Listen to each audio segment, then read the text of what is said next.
Yigkis ko ti umusog iti Diyos, ipigsak ti umawag ket denggen na. Agkararaga kiti apo iti tiyempo ti panakariribok ko, agpatpatnag agkararaga kasi nga to iti imak, nga mawan panakaliwliwak. Dagiti aramid mo, apo, ilaglagipek ida, wen dagiti impakitam a milagrom idi ununana. Lagi pagto dagiti amin nagapuanam, utubag to dagiti aramid mo anay daklan. O Diyos, nasantuan amin agapuanam, awan Diyos akan ken ka na idaklan. Sikati Diyos nga garamid kay iti milagro, impakitam kay iti nasyon ti bilag mo. Babaen iti bilig mo, sinumbot mo dagiti bukod mo at tao, dagiti kaputotam da Jacob ken Jose. Nakita da ka iti danom o Diyos, ket nagbuteng da, uray dagiti kaadalman at taaw nagpigargarda. Imbuyat dagiti ulep ti tudo, naggaruod iti tangatak ken nagkimat iti agsalupang. Agalangugan ti unay ti guruod mo, katilubong malawagan kay iti kimat mo, nagkintayag ka nagpigargar ti daga. Nagnaka iti baybay ti adalem at taaw binalasiw mo, ngem saan ang makita dagiti tugot mo. Arig mo ti pastor ang idalan kay iti taong, babayan ti panidaulo da Moises ken Aaron.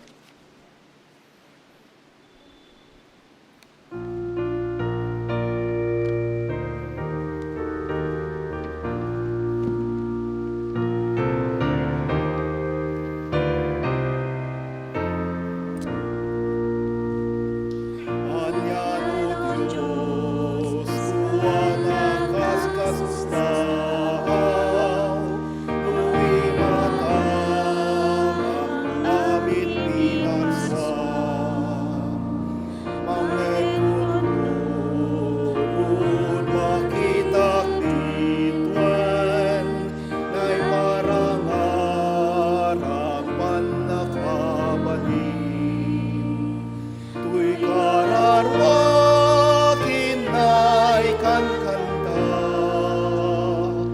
Anyanak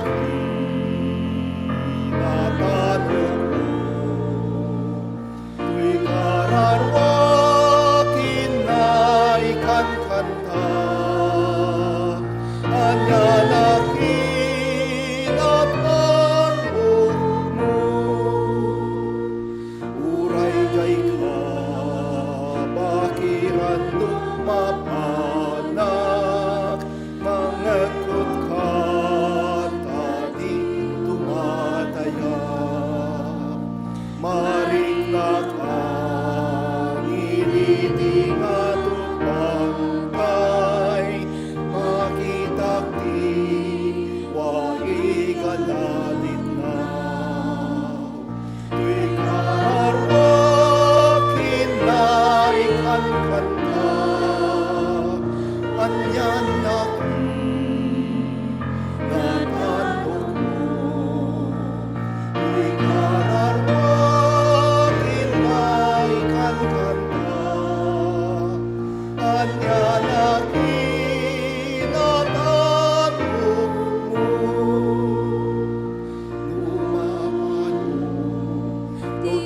tipan ng tagmo anak mo matay baon mo keti chay krus inaminin kano natay tapno maikat pasko ikararwakin na ikan kanta anyan nakinatanog mo tuy kararwakin na ikan kanta anyan nakinatanog mo intun umay marami Yesu Kristo anak puso at ulan ang lupa hindi pa nagtatayaw yarap ka sa suwa si kanalingapnan tuy kararwakin na ikan kanta anyan natanong mo tuy kararwakin na ikan kanta anyan natanong mo. Agkararag tayo. Madayaw ken manakabalin a Dios, agyaman kami iti daytoy nga aldaw, iti karadkad ken salun at mi Apo. Tapno makaumay kami manen nga agdayaw ken agyaman kadagiti adu a parabor mo. Luktam Apo dagiti puspuso ken panunod mi nga agtingeg dagiti sasaom. Tapno dagiti pagayatam Apo iti makitam dagiti aramid mi. Bendisyonam kuma Apo iti mensahero mi ita nga aldaw ken kastamet kanyami nga adda ditoy pang pagtaengan. Pakawanan na kami Apo dagiti basbasol ken nagkurkurangan mi. Ket dawaten mi manen kumaapo iti panagtarabay ken panagpaay dagiti kasapulan mi iti naldaw-aldaw. Sikakadi Apo iti maidayaw ken pagtalkan mi ti amin Apo Dios. Dagitoy Apo iti dawat ken kararag mi iti nasantuan nasamit anagan mo. Amen. Oh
Good morning!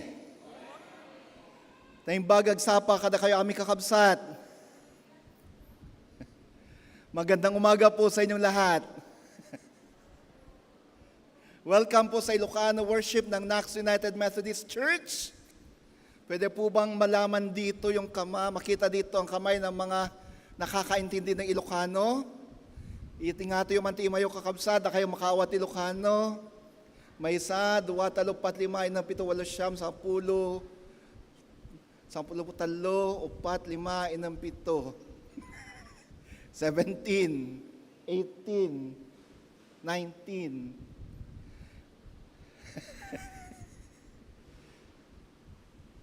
Mas marami pa rin yung hindi nakakaintindi ng Ilocano. Di ba mga kapatid? Yung liturgy natin, dalawang language naman yan. Yung sa left side, ang Ilocano, yung right side, second column ng ating liturgy, nandyan yung Tagalog version ng liturgy natin. Para kung di nyo talaga maintindihan yung kinakanta, pwede nyong kantahin yan sa Tagalog din.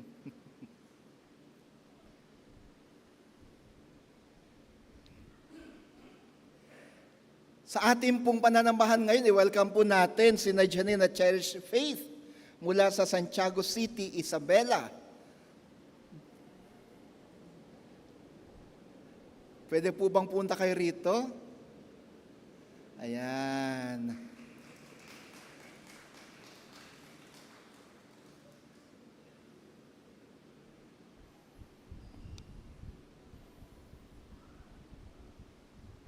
Dito sa gitna, mga anak. Sumango kayo kadakwada. Ayan. Adaka di pa'y negative first-timers tayo dito eh. May mga first-timers po ba or mga hindi talaga taga-Nax pero ngayon ay sumamba dito sa Nax UMC? Meron dalawa na natawag ko ba kayo last Sunday? Mga anak, hindi. Hindi ano. Natawag sila nung linggo? Ano nakaraan? Taga Isabela din sila eh. Nag-aaral sila dito sa Manila. Rojas yung isa, right? Saka Ilagan naman yung isa. Opo. Rojas, Ilagan. Kilala ko yung pastor na nasa Rojas. Yung nasa Ilagan. Si DS ang kilala ko. Meron pa po ba dyan? Sige, habang nandito sa harap yung mga sina Janine at Cherish, tawagin na rin dito sa harap yung mga nagdiriwang ng kalang kaarawan sa linggong ito. Para samahan sila dito sa harap. Kung nandito sila. Si Megan Serenity Kasidsid, si kapatid na John Garduque, Zenaida Pascual, Editha Dasalia, Ruby Sabulao, Shaira Valenzuela, Adrina Artificio, Jovencia Bautista, Rona May Palomo, Elikiel Beloy, Rico Micael Silva, Marjorie Ginto, Benjamin Yu, si Ate Julie Guillermo, ang ating piloto, si Phil Agnaraingay. Actually, hindi Phil ang pangalan niya eh. Philamer. Kasi July 4 ang birthday niya. Filipino-American Friendship Day, Philamer. Filipino-America. Roger De Leon. Aba, ang ganda ng pangalan ito. Martin Luther Bungay, Kenneth Renz Sedukis. Meron pa po bang ibang nagba-birthday dyan na hindi natawag? Pwede po bang pumunta dito sa harap na? Meron ba?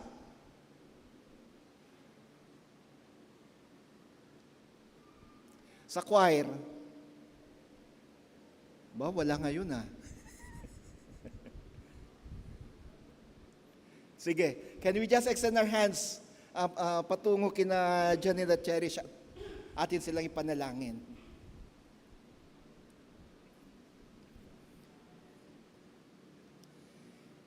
Iti mo na agundaway, Apo Dios, makadwami da, Janine kan Cherish iti panagdaydayaw.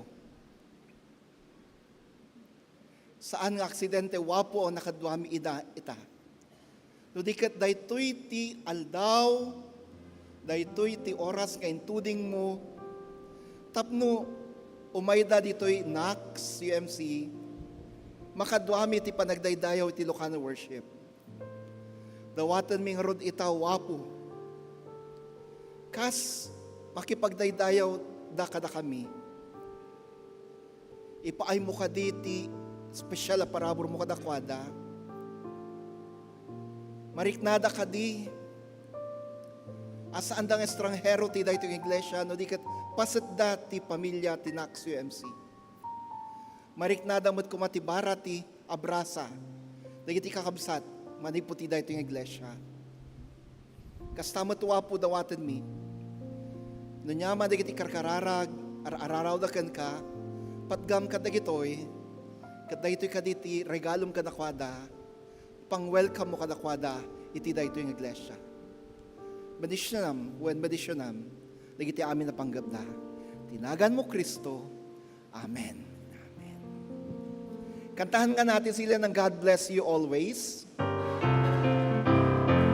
God bless you always. God bless you always. God bless you. God bless you. God bless you always. Welcome and God bless you. Ang hina naman ng palakpak na yan. Thank you mga anak. May mga ilang paalala lang para sa atin mga kapatid. Una-una,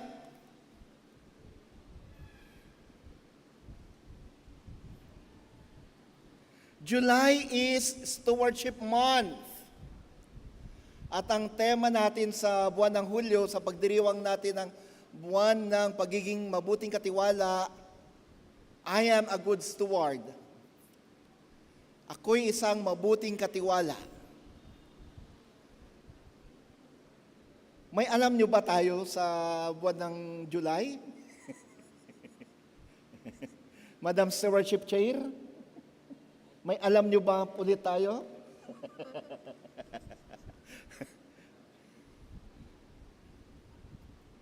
Siguro tingnan natin. Alam nyo ba? Alam nyo ba mga kapatid na sa July 5 ay Northwest Metro Manila District Adjourned Session?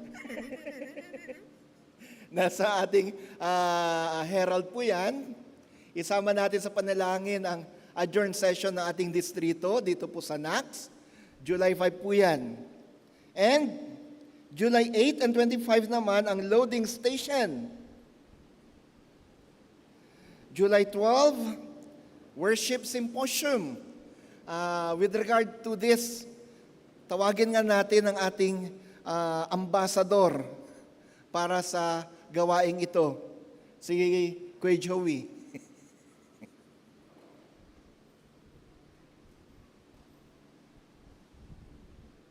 Ayan. Magandang umaga po. Magaganda po kayo at mga gwapo kayo mga anak ng Diyos sa umagang ito. Bago po ako maganiyaya, lalo na si Ninong June, pinakagwapo yan eh. Bago po ako maganiyaya, nais ko pong handugan kayo ng isang awit ng pagsamba.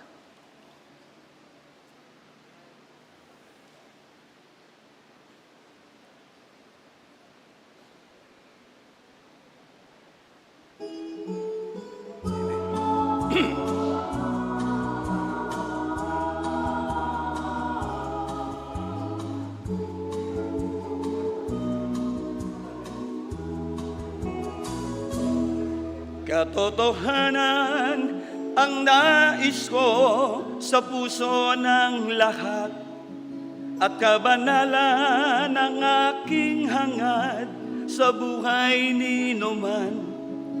kalinisan ng kaluluwa ang hanap ko. Itong tunay na pagsamba ayon kay Kristo. Aanhin ko ang mga handog mo, pag-aalay, sawang-sawa na ko. Ya'y pabigat sa aking damdamin, utos ko'y lamang sundin.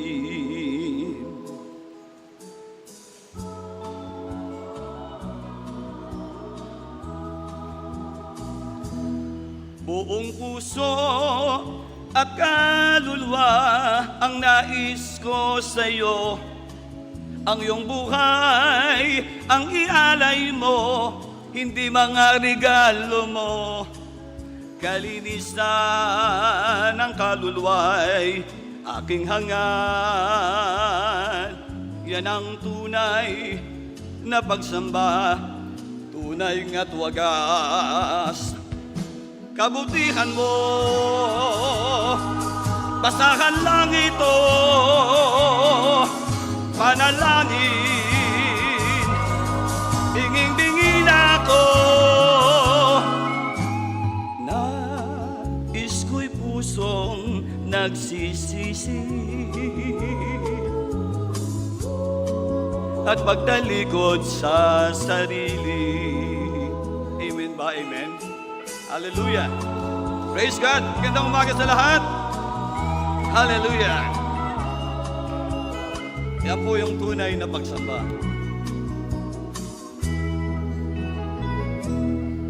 Katotohanan ang nais ko sa puso ng lahat, at kabanalan ang aking hangad sa buhay ni numan. Kalinisan ng kaluluwa ang hanap ko, itong tunay nagpagsamba ayon kay Kristo.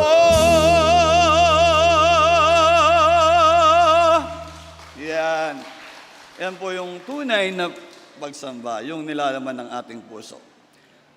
Okay po. Ang paanyaya po namin, kaya po ako nandito, tulilas, Sunday pa po ay patuloy nating ina-announce yung ating worship symposium. Yan po ay sa July 12.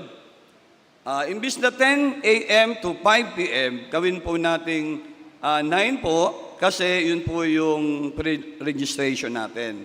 Yung 10 o'clock po, yan po, yung 10 o'clock po, yan na po yung worship o program proper natin. Para pag nagsimula tayo ng 10 o'clock, no, andito na tayo lahat, marami na tayo. You know? So, sana, andun po si Ate Marlene Go.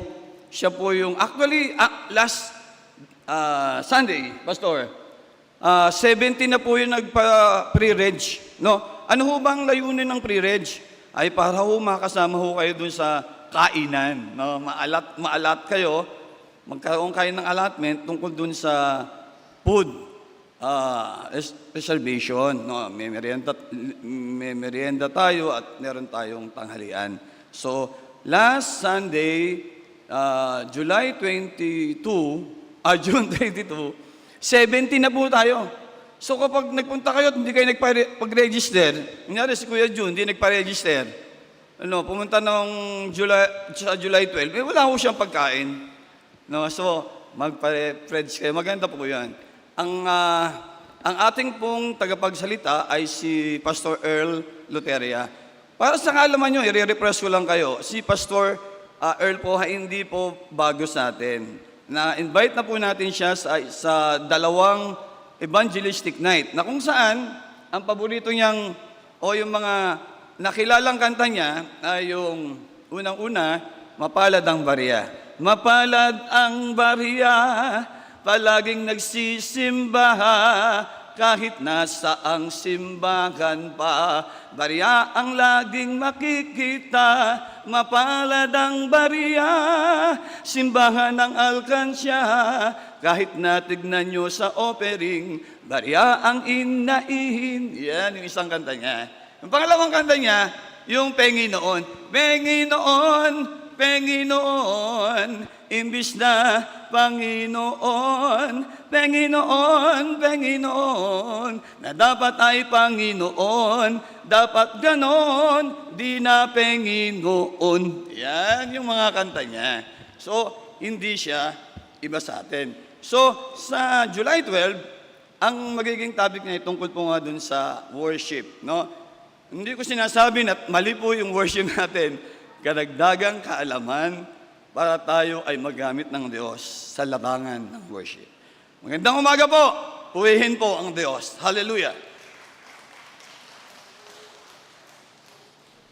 Thank you kay Joey. Tukayo.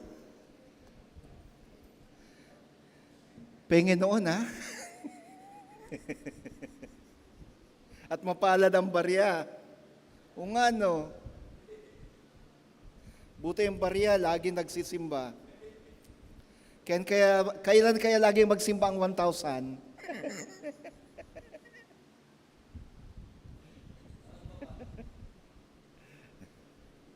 Para po sa iba nating mga paalala, mga kapatid, August is our anniversary month. Sa Agosto na po ito. Sa halip na noong nakarang Marso, nilipat po natin sa Agosto kasi ang bilang natin na nagsisimula sa unang pagsamba ang protestante dito sa Pilipinas, August 28, 1898. Yun po yung doon natin tinitrace yung history natin. Kaya sabi natin, kung yun ang kinikilala natin na simula ng Methodismo dito sa Pilipinas, doon tayo dapat magdiwang ng anibersaryo ng iglesia. Kung kahit Agosto na po, hindi nung Marso. Sana nung March ang 127th natin, pero according to history, August ang first worship service dito sa Pilipinas. Kaya sa August 24, ito po yung ating NAC-CMC 127th Church Anniversary. Now, kalakip po nito ay ang ating replica. Yung ating replica envelope. Dalawang klase po yung ating envelope ngayon. Meron pong limited edition. Limitado lang po yung ganitong envelope. Ang advice ko po sa inyo, makipag-unahan na po kayo dito. Kasi limitado lang po ito. Mas matibay po ito na paglagyan ng inyong mga replica offering. Pero si Kuya Jimmy at Ate Neri, hindi na po sila kailangan makipag-unahan. Nailagay na yung pangalan nila dito.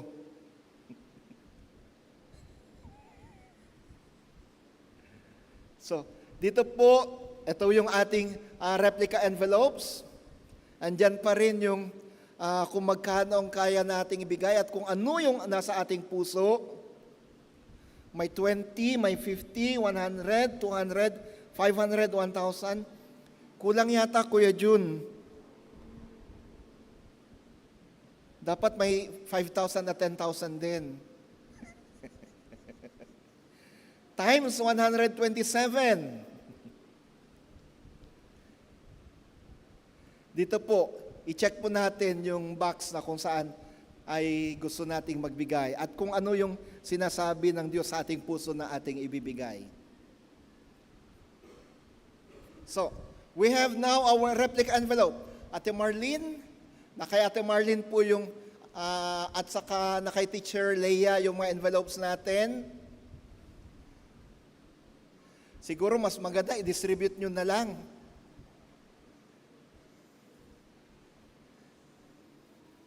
Para di na sila tatayo. Ayan.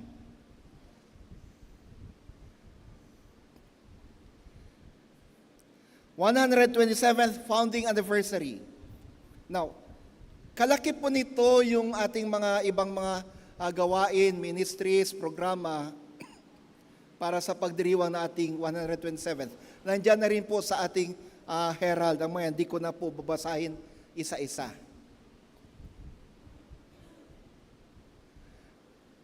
Habang nagdi-distribute sina yung mga associate lay leaders natin, atin natawagan ng mga creative dancers, creative arts dancers, para sa kanilang handog na sayaw para sa Panginoon.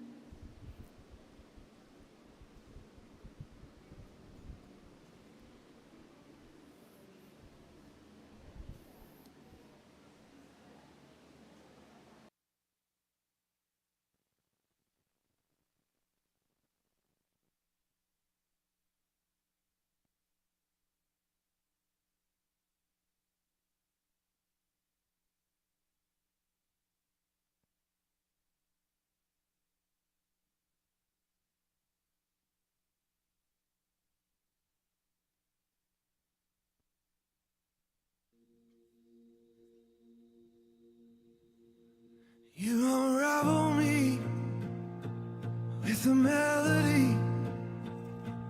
You surround me with a song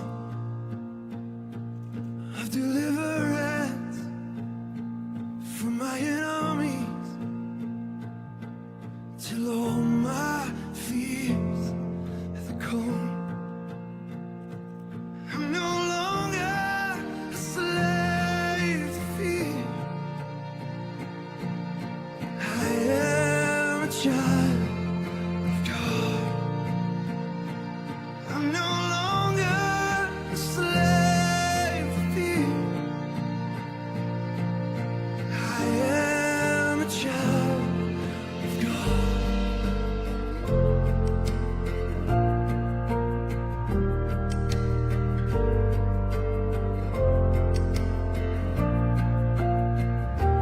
From my mother's womb, you have chosen me. Love has called my name. I've been born again to a family. Your blood flows through my veins. I'm no longer a slave to fear. I am a child of God. I'm no longer a slave to fear. I am a child of God.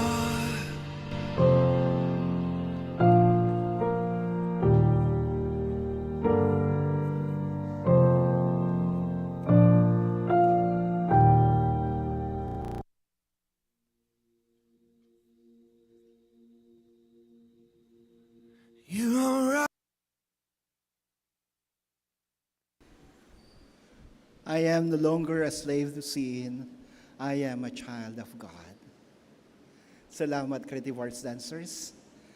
Pwede bang ma-request kayo na pumunta dito sa luhuran?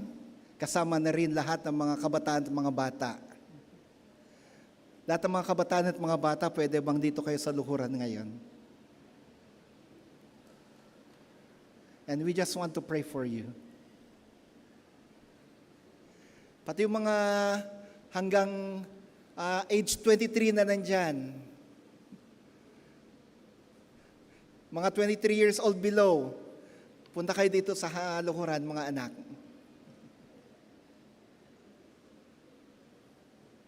Sa choir, mga 23 years old and below.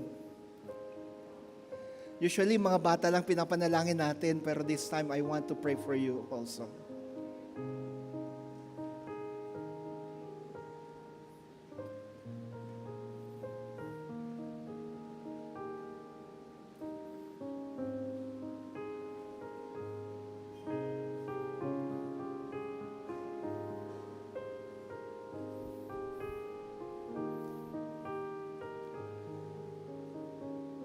Can we extend our hands toward them now? Nasa harapan po namin ngayon, Panginoon, ang mga bata at mga kabataan ng simbahan. Panginoon,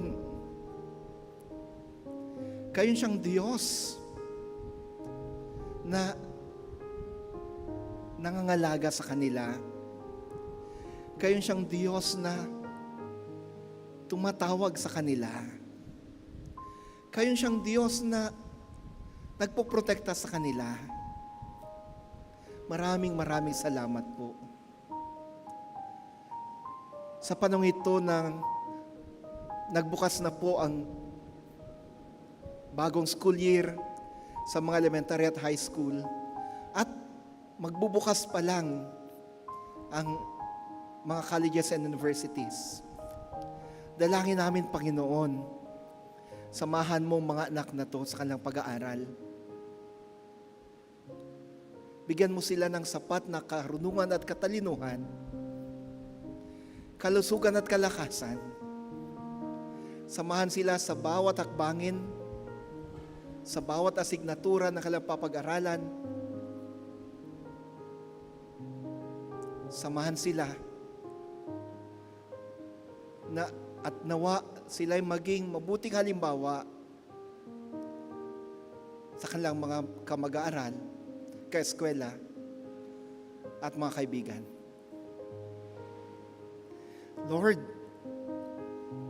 I pray especially for these kids and for these young people.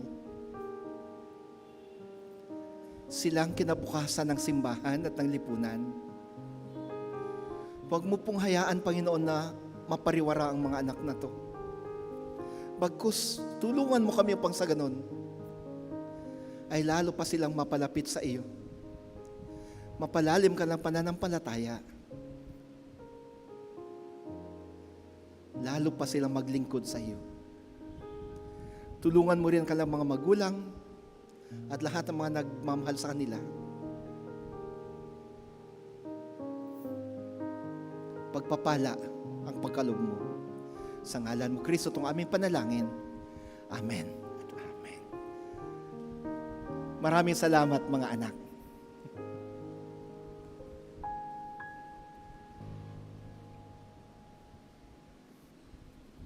Ngayon naman, mga kapatid, pwede bang itaas natin ang ating mga replica envelopes? And Ate Marlene, Ate Teacher Leia, may mga extra envelopes pa dyan. Pwede bang dalhin nyo dito sa harapan?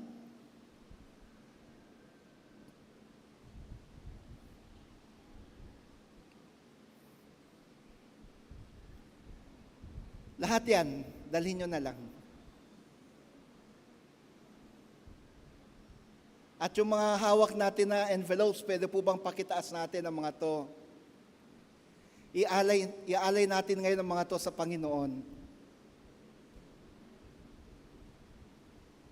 Sige, dyan na lang.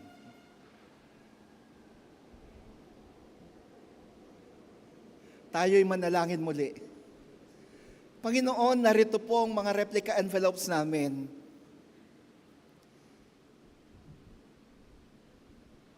We are launching this today. Para sa iba, maaring iniisip nila, ang bigat naman, Lord. Para sa iba, iniisip nila, kailangan pa ba to? Pero sa iyong harapan, Panginoon, ito'y napakahalaga sapagkat ito ang siyang magiging isa sa mga batayan kung gaano ka namin kamahal, dahil sa pamamagitan nito, magagamit ang mga to upang sa ganun ay makapagbigay kami para sa rebuilding ng inyong templo dito sa Nax. Basbasan mo mga ito, Panginoon. Bless these replica envelopes now. Use this in order that more and more people may experience your greatness, your goodness, and your bounty. I-bless mo rin ang mga anak mo na magbibigay sa mga to. Maglalagay sa mga envelopes na to. And most especially, i-bless mo ang proyektong Rebuilding the Temple Project. We consecrate this now. We offer this now. Use this for your own glory and for our sanctification. Sa ngalan mo, Kristo, Amen at Amen. Palapakan po natin ang Panginoon, mga kapatid. Ito yung sinasabi ko. Palakpakan natin ang Panginoon. Ba't ba takot na takot kayong pumalakpak? Pakinggan natin ngayon ang pagbasa sa banal na kasulatan.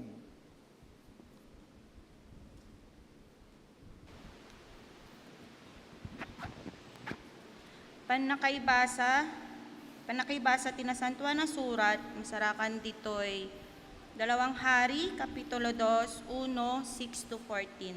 Ato iti kunana. Dimteng ti tiyempo apan ng ngalan ni Yahweh ken ni Elias, ijay langit babaen iti alipugpog. Nagrubwat da Elias ken Eliseo ijay Gilgal, ket iti dalan. Kinuna ni Elias ken Eliseo. Agbati ka ditoy, imbilin ti apo nga inak ijay Betel.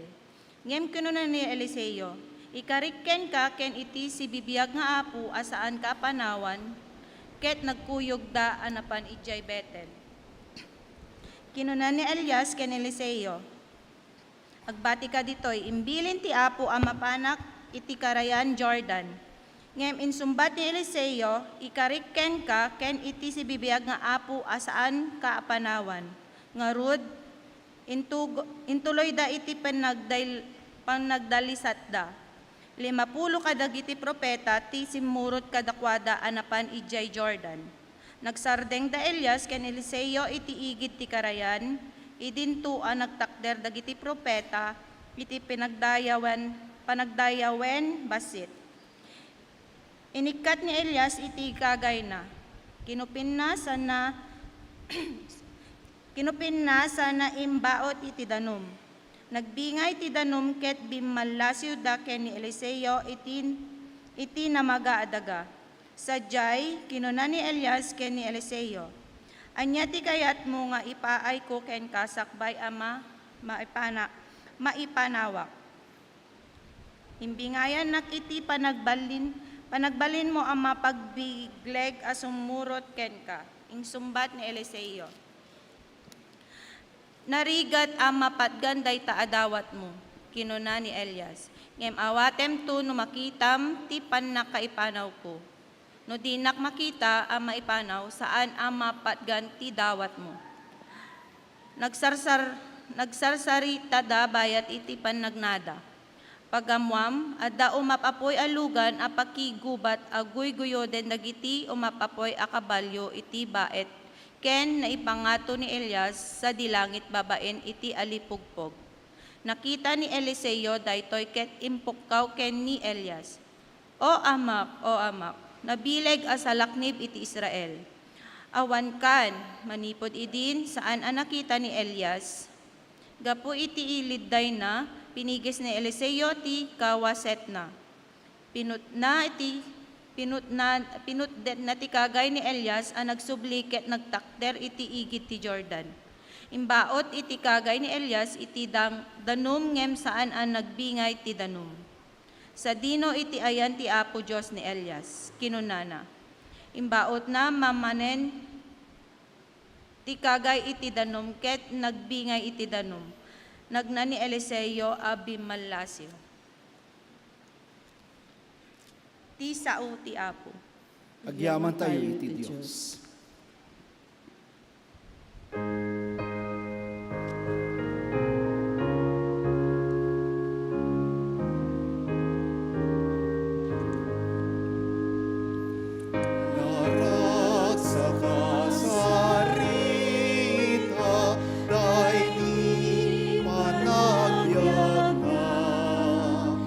Ni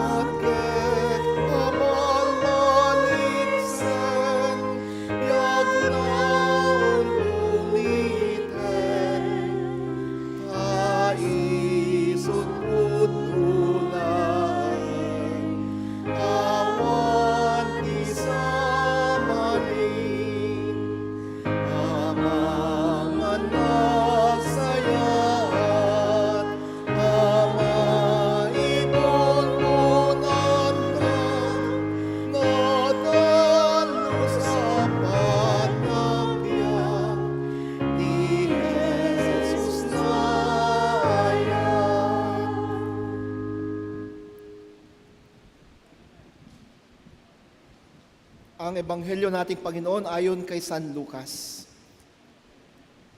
Hindi tinanggap si Jesus sa isang barangay sa Samaria.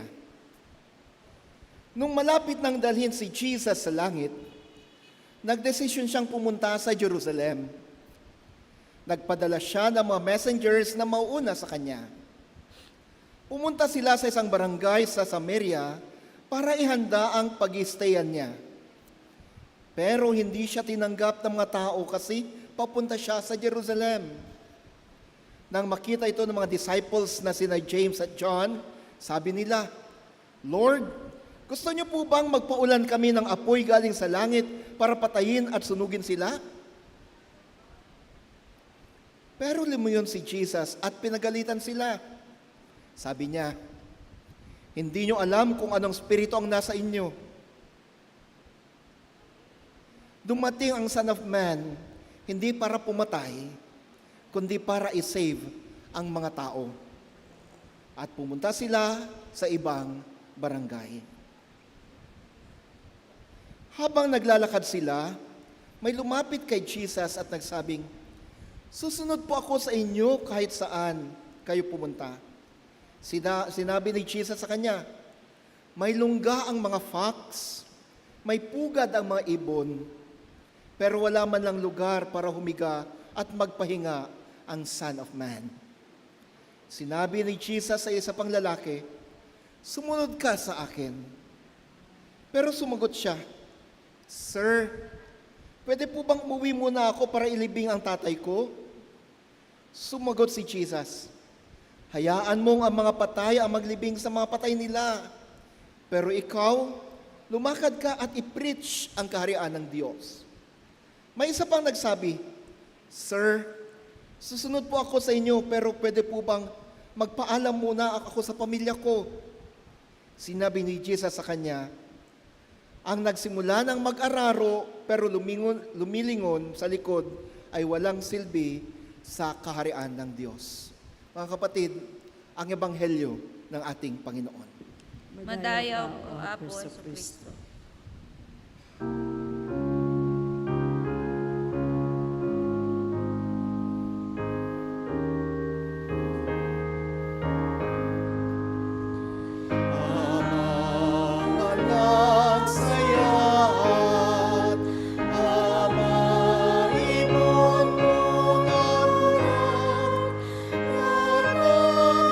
Sa panagbiag,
Thank you, choir.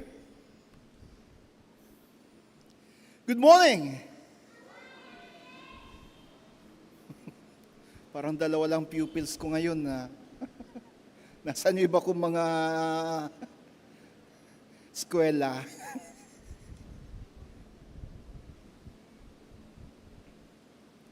No turning back. Ang radikal na pagsunod kay Kristo.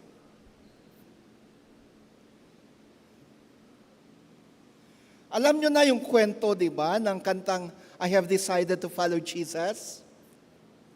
Paulit-ulit ko ng kwento dito sa aking mga sermon. Ito'y patungkol sa isang pamilya na nanampalataya kay Jesus dahil sa isang misyonero.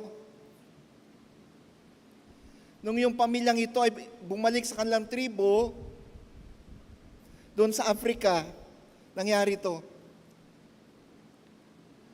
Gusto nilang i-convert yung kanilang buong tribo pero hindi sila pinaniwalaan ng kanilang chieftain at ng kanilang mga katribo.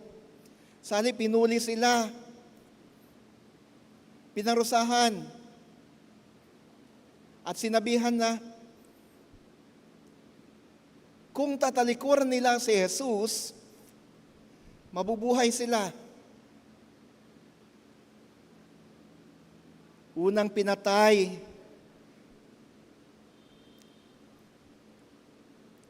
yung pamilya ng ama, yung nanay, saka yung kanilang mga anak.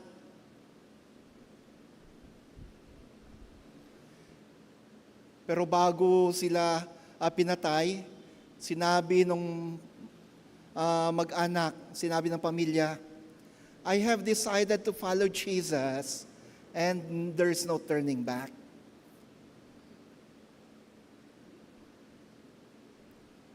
Mapaparusahan kayo ng todo. Lubusan ang kaparusahan nyo kapag di kayo nagsisi.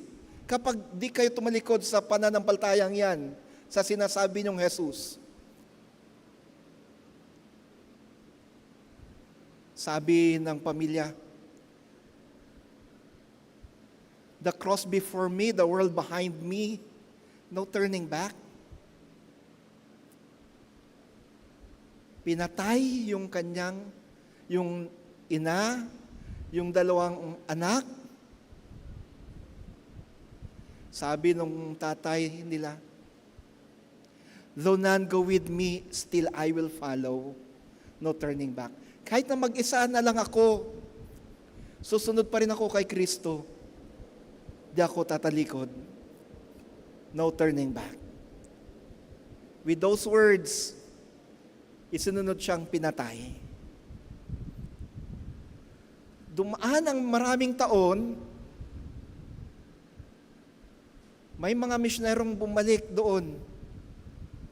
Alam nyo ang kanilang nadiskubre? Yung tribong yun na pumatay sa isang pamilya na to, mayroon silang kinakanta. Nagulat yung mga misyonero. Ano yung kinakanta ng tribong ito? I have decided to follow Jesus. I have decided to follow Jesus. I have decided to follow Jesus. I have decided to follow Jesus. No turning back, no turning back. Nagulat yung mga misyonero. Kasi yung mga bata, narinig nila, chinachant yun. Hindi kagaya ng tono ng kanta natin, kundi chinachant ng mga bata yung I have decided to follow Jesus, no turning back. Sa kanilang tribal language. Ganon din yung mga matatanda. Chinachant nila, I have decided to follow Jesus, no turning back. The world behind me, the cross before me, no turning back. Though none go with me, still I will follow. I have decided to follow Jesus, no turning back. Yung tribo na pumatay sa isang pamilya dahil sa kanilang pananampalataya kay Kristo. Yung tribo na habang isa-isa silang pinapatay, narinig nila yung pamilyang ito na nagsabing, I have decided to follow Jesus and there's no turning back. Ngayon, buong tribo ang nagsasabing, I have decided to follow Jesus, no turning back. Yung tribo na yun, yung lupuin na yun, ay nadiligan ng dugo ng mga martir. At yung dugong nadilig sa lupaing yan, ang siyang naging dahilan upang ang buong tribo na yan ay manampalataya kay Jesus. Tanong ko sa inyo mga kapatid, have you decided to follow Jesus? Nagdesisyon na ba kayong sumunod kay Kristo? At kung kayo nagdesisyon na sumunod kay Kristo, kagaya ba kayo ng mag-anak na to o ng isang pamilya to na nagsabing, no turning back. No turning back. Narinig nila yung paanyaya ni Jesus na sumunod kayo sa akin. Sumunod kayo sa akin. Ang Lucas 9:51 to 62, yung ating leksyon sa umagang ito mga kapatid mula sa Ebanghelyo, ay isang makabuluhang sandali sa Ebanghelyo ni Lucas. It is a very crucial event in the Gospel of Luke. Sa biblical literature o sa pag-aaral sa Biblia, ito yung simula ng tinatawag na turning point sa buhay ni Jesus ayon kay Lucas. Or travel narrative. Bakit? Kasi dito magsisimula nating mababasa na si Jesus ay nagsimulang bumiyahe patungong Jerusalem. Actually, kung ita-translate natin sa Tagalog yung Grego, mababasa natin na itinakda niya ang kanyang mukha patungo sa Jerusalem. Ibig sabihin, si Jesus ay hindi na basta gumagala sa Galilea. Siya ay papunta na sa Jerusalem upang harapin ang krus. Ang kanyang biyahe patungong Jerusalem ay hindi po simpleng biyahe lamang. Ito ay paglalakbay patungo sa pagdurusa, kamatayan, at sa wakas, tagumpay na pagkabuhay na muli. Pero bago marating ni Jesus ang kaluwalhatian, dadaanan niya ang lahat ng hirap at pagtanggi. Sa prosesong ito, tinuturuan din niya tayo kung anong ibig sabihin ng pagiging totoong alagad. In this narrative and in this process, Jesus is teaching us how to be a faithful and how to be a true disciple. Sa verses 51 to 56, makikita natin ang mga unang pagsubok sa kanyang paglalakbay at ito ay ang pagtanggi ng mga taga-Samaria. The first struggle of Jesus, the first battle of Jesus in His journey towards Jerusalem is the rejection of the Samaritans. Verses 52 and 53. May malalim kasi na kasaysayan ng hidwaan sa pagitan ng mga Hudyo at Samaritano. Ang mga Samaritano ay galit na galit sa mga Hudyo. Ang kanilang banal na bundok ay ang bundok Gerizim. Tinuturing naman ng mga Hudyo ang mga Samaritano na mga marurumi. Kahit nang malaman ng mga Samaritano na si Jesus ay isang Hudyo at siya'y patungong Jerusalem, tinanggihan nila siya. Di nila tinanggap si Jesus. Ni wala man lang nagpatuloy sa kanya sa kanilang mga tahanan. Sa halip, pinalayas siya sa Samaria.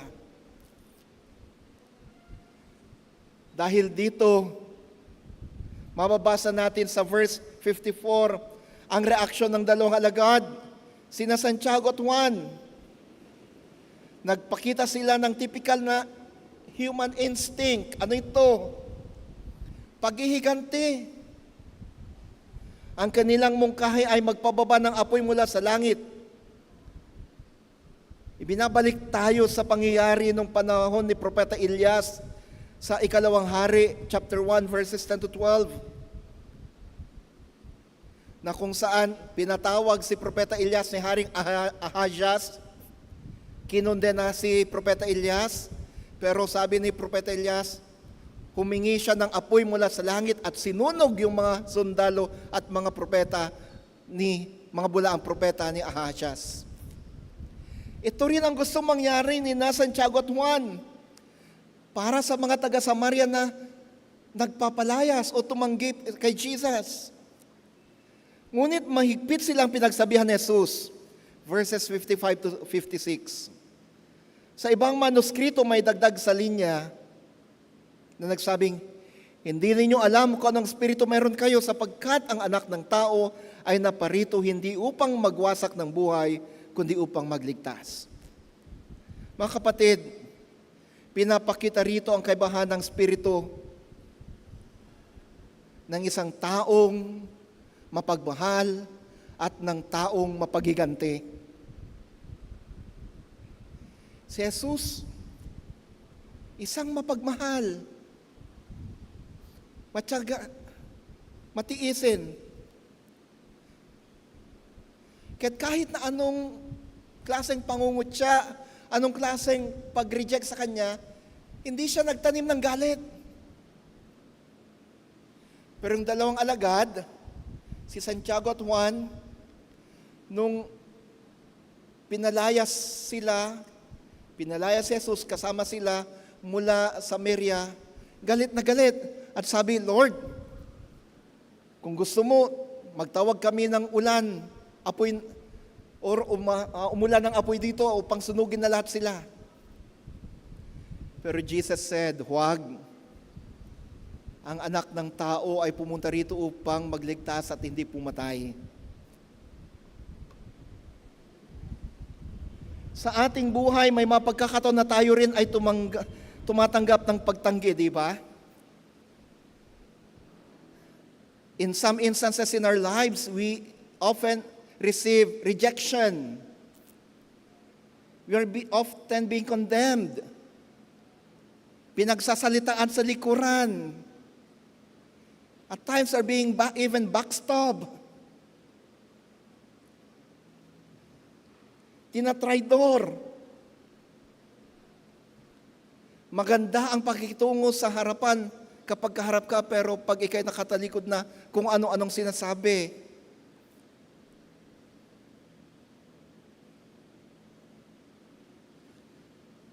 Maaring ito'y sa trabaho, sa pamilya, o kahit sa ministeryo ng iglesia. Ang natural na reaksyon ay magtampo, magiganti o umatras. Pero ang modelo ni Jesus ay magpatuloy sa kabila ng pagtanggi at ipakita ang biyaya at habag. Ang tanong ngayon mga kapatid, kumusta ang tugon mo kapag tinanggihan ka? Kumusta ang tugon mo kapag ikaw ay trinaydor? Nakikita ba sa iyo ang puso ni Kristo? Or nakikita sa inyo ang puso ng dalawang alagad na gustong magpaulan ng apoy? Paghihiganti. Ang isang totoo at tunay na alagad ay isang taong sa gitna ng mga negatibong ginagawa o sinasabi sa kanya, ay patuloy pa rin siyang nagmamahal at naglilingkod.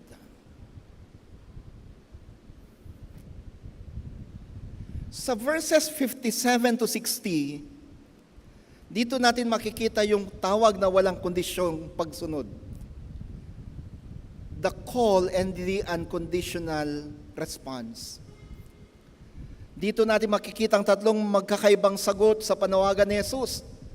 Sa unang tao, sabi ni Jesus, or sabi ng unang lalaki, 57-58, Lord, susunod ako sa iyo saan ka man pumunta. Ang sagot ni Jesus ay tila malamig. Sabi ni Jesus, ang mga asong gubat ay may lungga at ang mga ibon sa langit ay may pugad. Ngunit ang anak ng tao ay walang matutuluyang tiyak na bahay. Anong punto nito mga kapatid? Ang pagiging alagad ay hindi po glamoroso, hindi komportable, mahirap. Hindi ito pang honeymoon stage lamang. Hindi po laging beds of roses.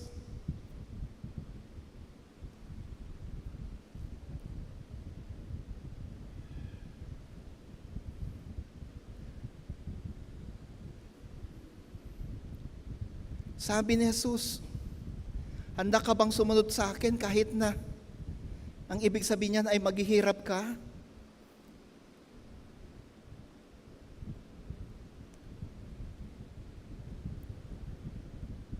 Will you follow me even if it means you will experience suffering, persecution?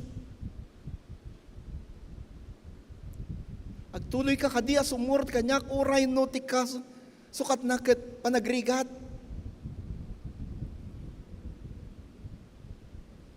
Verses 59 to 60, ito naman yung sa ikalawang tao. Dito si Jesus mismo nagbigay ng paanyaya. Sumunod ka sa akin, sabi niya. Pero ang tao ay humiling, Panginoon, hayaang ilibing ko muna ang aking ama. Sa kultura ng mga Hudyo, ito ay pangunahing responsibilidad ng anak. Ngunit sinabi ni Jesus, hayaan mong ilibing ng mga patay ang kanilang mga patay. Sa mas malalim na pangunawa, ang ibig sabihin nito ay iwanan mo ang mga espiritual na patay, ang mga walang relasyon sa Diyos, ang mga gawaing makamundo, at ikaw ay magtuon ng paghatid ng buhay na salita ng Diyos. Ibig sabihin ito, talikuran mo ang mga makamundong gawain. Pagtunan mo ng pansin ang pagbabahagi ng buhay na salita ng Diyos. Hindi sinabi ni Jesus na huwag igalang ang pamilya. Ang punto niya, ang tawag ng kaharian ng Diyos ay higit sa lahat ng obligasyon sa lupa. The call to work in the kingdom of God is the most important call of all. It is the most important obligation here on earth. Even the most sacred ones. Sa hierarchy ng priorities, ang misyon ng Diyos ay laging una. Ilang beses na ba nating nasabi sa Diyos, Lord, susunod ako sa iyo, pero gagawin ko lang to kapag settled na ako, ha? Lord, susunod ako sa iyo, pero please, hayaan mo munang bigyan ko ng magandang kinabukasan ng family ko. Lord, susunod ko sa iyo kapag okay ng finances ko. Lord, susunod na ako kapag wala na akong problema sa buhay. Kailan pa tayo nawala ng problema? Mga kapatid, hindi tayo pwedeng maghintay sa perfect time. Hindi tayo kailanman magiging ready kung laging may kondisyon ng ating pagsunod. Ang tanong, anong mga kondisyon sa ginagamit mong dahilan ngayon para hindi ka sumunod? What are your conditions in order for you not to follow Jesus? Pamilya? Pera? Kalusugan?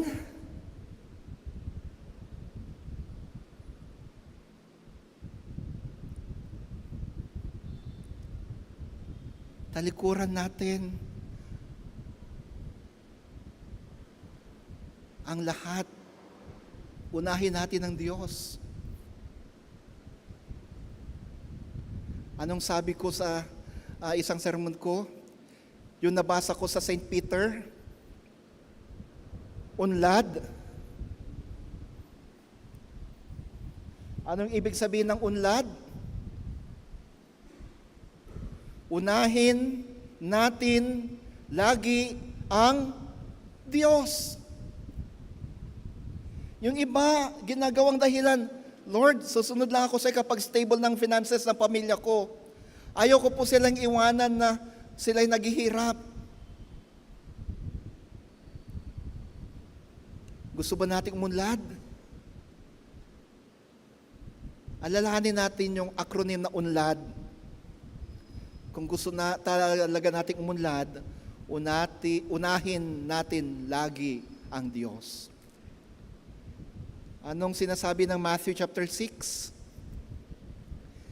Seek ye first the kingdom of God and His righteousness, and all these things shall be added unto you. Hallelujah, hallelujah. Seek ye first the kingdom of God and His righteousness, and all these things will be added unto you. Again, hindi sinasabi ni Jesus na pabayaan natin ang ating pamilya. Ang punto ni Jesus dito ay, huwag naman natin sanang kaligtaan yung ating pagsunod sa Kanya. Pwede naman nating pagsabayin ang paggawa, pagbabahagi ng mabuting balita ng kaligtasan at ang ating responsibilidad sa ating pamilya. Pero wag naman sanang ang dahilan natin, Lord, sorry ha, di mo na ako susunod sa iyo. Kailangan kong mag-alaga ng apo eh. Lord, sorry ha, di mo na ako susunod sa iyo. Kailangan ko munang magtrabaho para sa pamilya ko. No.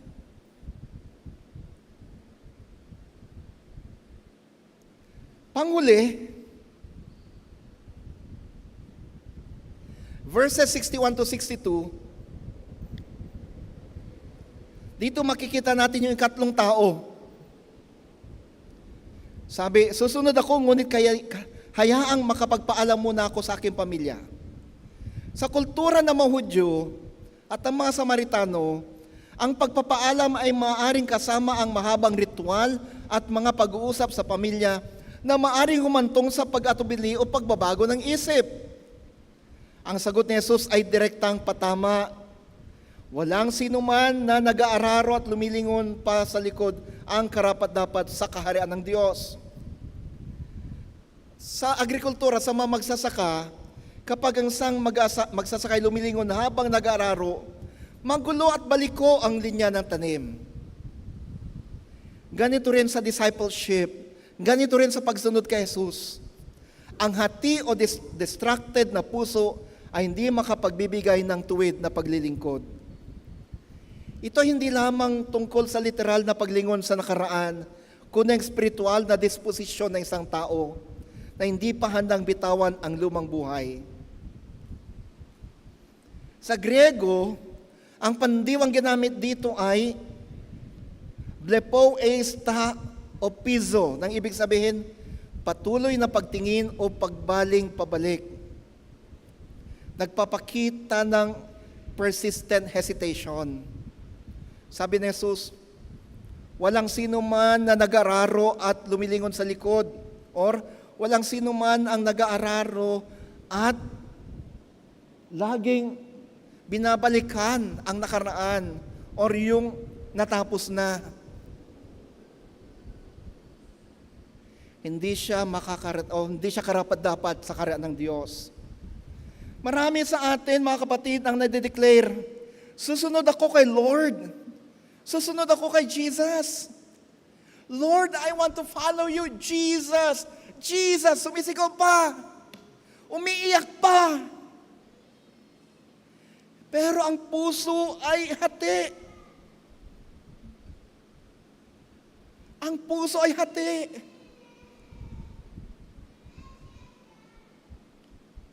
Kalahati pa rin sa dating buhay, dating kasalanan, dating priorities, dating relasyon na taliwas sa kalooban ng Diyos.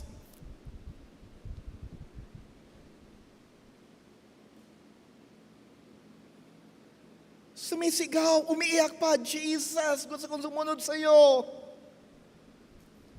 Pero pagkatapos ng service, pag-uwi, nakita na marumi ang bahay, nakita na wala pang sinaing, nakita na wala pang ulam, nakita na wala yung mga kailangan gawin, inaasahan na mangyari, naku, andyan na. Katakot-takot na Latin na ang lumalabas sa bibig.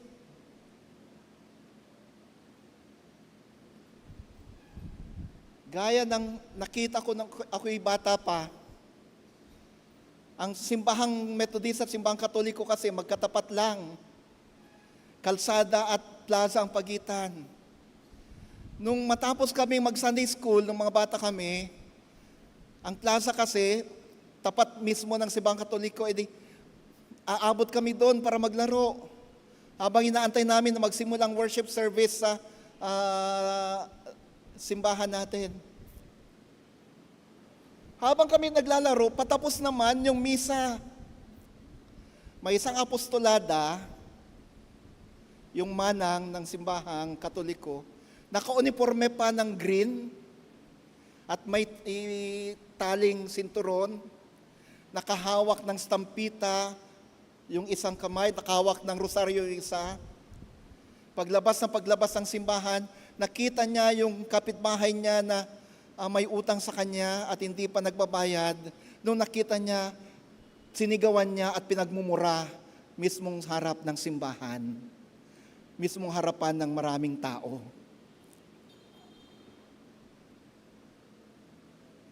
Naka-uniforme pa man din. Nakahawak pa man din ng stampita at ng rosaryo.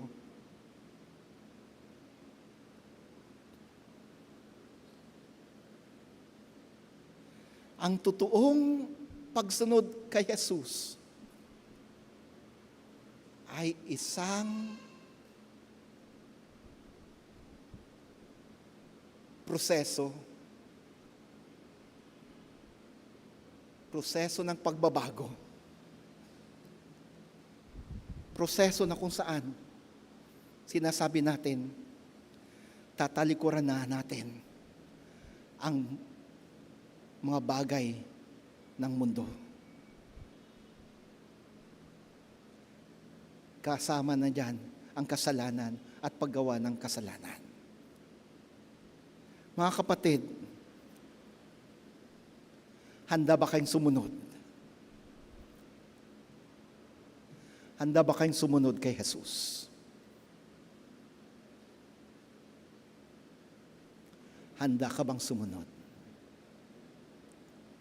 kay Jesus? Ang sagot ay nasa sa inyo. Magandang umaga po sa ating lahat.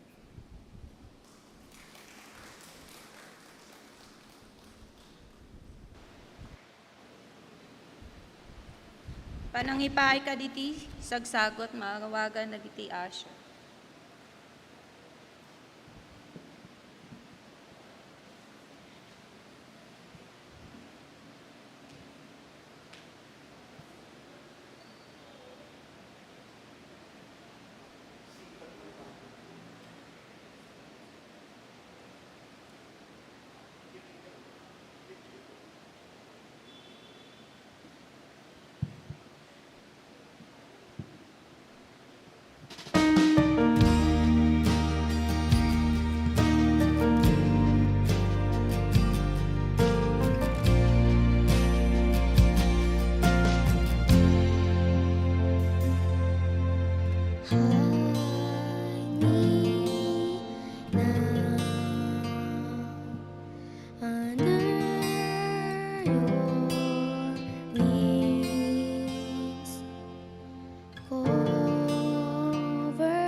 In quietness and trust, when the oceans rise and thunders roar, I will soar with you above the storm. Father, you are king over the flood. I will be still and know you're God.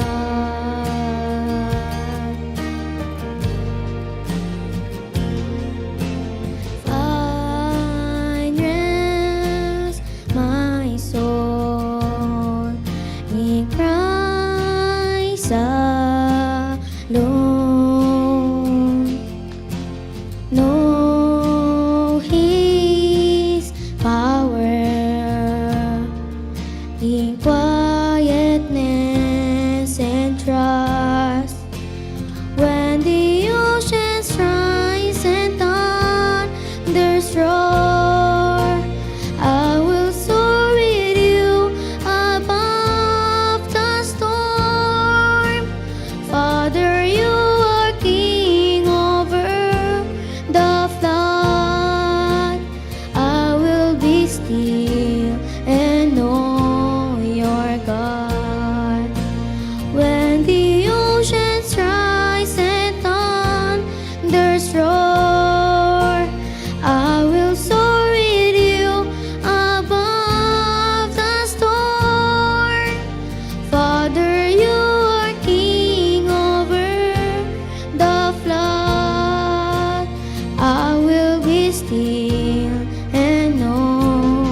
will be still and know your God. When the oceans rise and thunders roar, I will soar with you above the storm. Father, you are king over the flood. I will be still and know your God.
Narito pong aming mga alay sa iyo, Panginoon.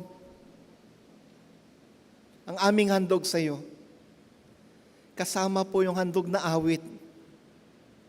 Galing sa puso. Magalak ka nawa, O Diyos, sa mga handog namin ngayon. Magalak ka nawa sa aming alay. Linisin mo mga tupang sa ganung maging karapat dapat sa iyo at sa iyong luklukan. Gamitin mo ang mga tupang sa ganun lalo pang lumagana pa yung salta at yung kaharian. Basbasan mo mga anak at kapatid na naghandog sa mga to. Patuloy nawa naming tanggapin ang pagpapala, biyayang walang humpay. Sa ngalan mo, Kristo. Amen.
Pangibaunan na kanyak sa dinuman sumurutak,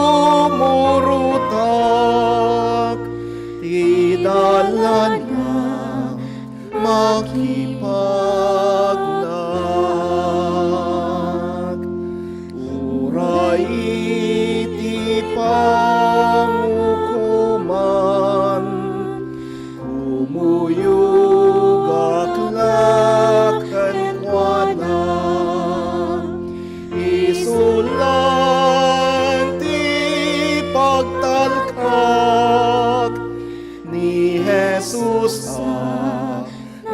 no di ayat. Uray pa'y ti sa dinuman, pangibaunan na kanyag. Sa dinuman sumurutag, tinalan na makipag-nag.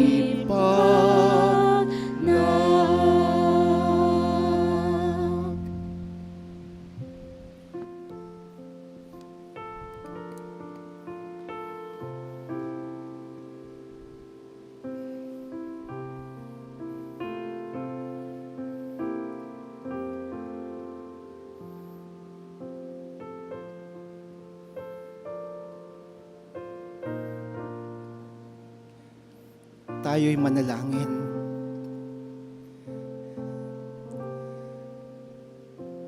Narinig po namin, Panginoon, ang iyong panawagan sa amin. Narinig po namin ang iyong paanyaya sa amin. Ang sumunod sa iyo at walang kondisyon na pagsunod, ang iyong inaasahan, tugon namin. Lord, minsan po, sa aming pagsunod sa iyo, nakakaranas po kami ng hirap. May mga struggles kaming pinagdadaanan. May mga pagkutya, pagtuligsa. At minsan habang kami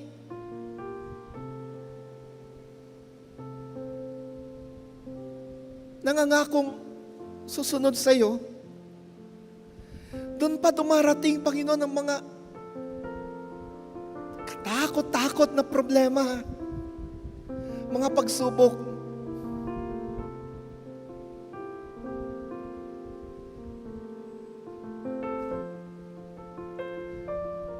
Tulong, Panginoon. Tulong po. Minsan, lumalabas yung kahinaan namin. Minsan, dumarating sa amin yung galit.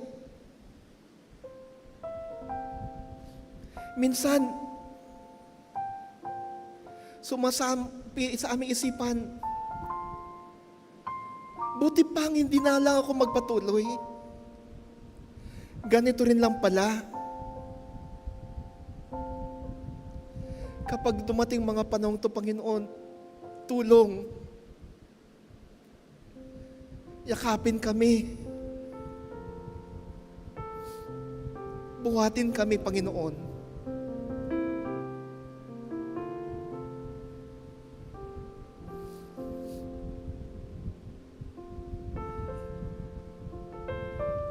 Batid namin, Panginoon, that when you work, the devil works. And when the devil works, Lord,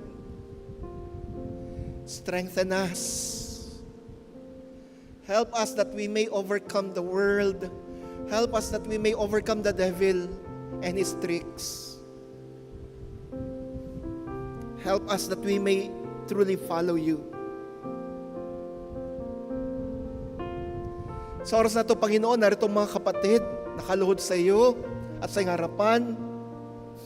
Yung iba nakatayo, yung iba nasa kanilang maupuan, yung iba nakasubaybay via online. At sa oras ng panalangin na ito, Panginoon, ako'y lumalapit para sa kanila. Ano man mga pagsubok na pinagdadaanan, patatagin sila. Ano mang sakit ang nararamdaman, nararanasan, pagalingin sila.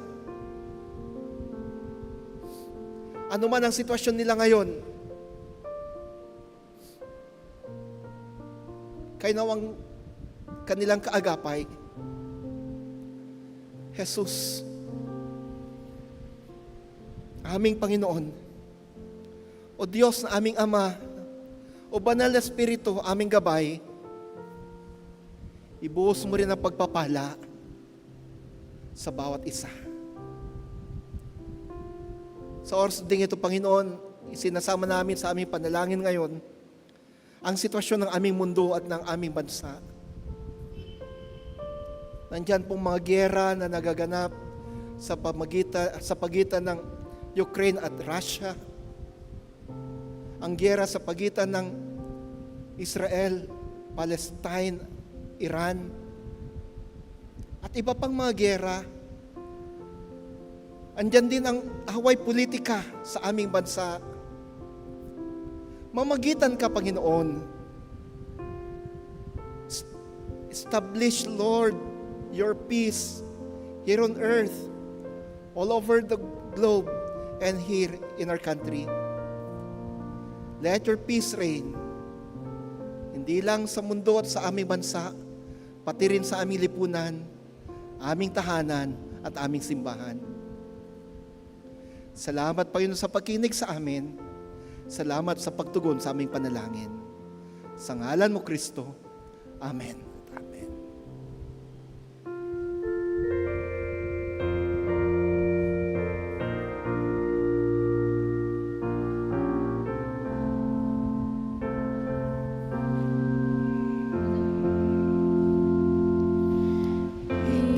Na kanya grasya na itumapanag kay gloria. Iten na magparamor na kumuyugak tulakan wala. Sa dinuman, pangibaunan na kanya.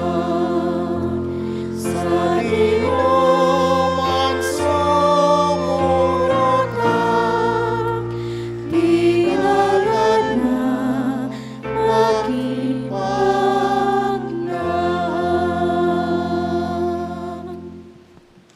Mga kapatid, pakinggan ang paanyaya ni Jesus.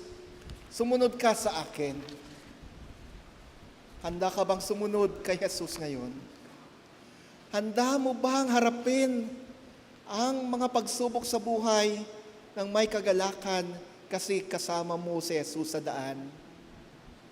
Handa mo bang harapin ang anumang pasanin, buhatin ang mga pasanin sa pagsunod kay Jesus? Pakinggan muli, sabi ni Jesus sa inyo, sa atin, sumunod ka.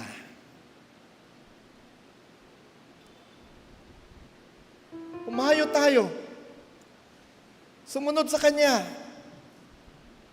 Humayo tayo. Sumunod sa Kanyang paanyaya. Humayo tayo. At patuloy na lumakad sa Kanyang daan patungo sa buhay na walang hanggan. At sa ating paghayo, sumainyong pagpapala ng Diyos, Ama, Anak at Espiritu Santo. Amen at Amen.